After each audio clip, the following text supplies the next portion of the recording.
Minsan ba naramdaman niyo sa sarili niyo na parang malapit na kayo mawala sa mundo? Ako kasi, lagi ako nakakaramdam ng pananakit sa puso at hirap sa paghinga. Hi, ako si George.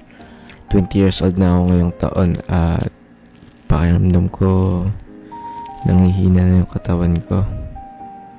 Naramdaman ko na din na malapit na ako mawala sa mundo.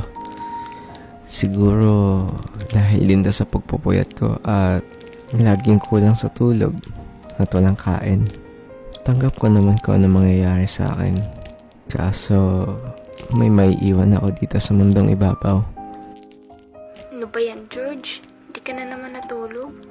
Kamusta na yung kalusugan mo niyan? Siya si Jade. 5 years girlfriend ko at medyo chillax lang lagi yan sa buhay.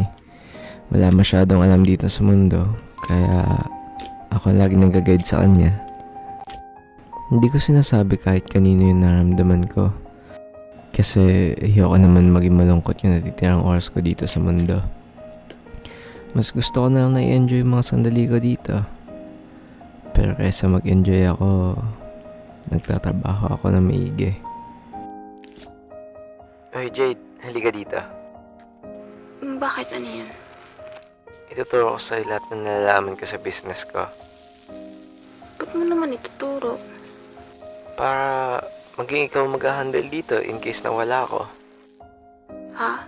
Ba't ka naman mawawala? In case na nasa ibang bansa ako, syempre kailangan may mag-handle nito.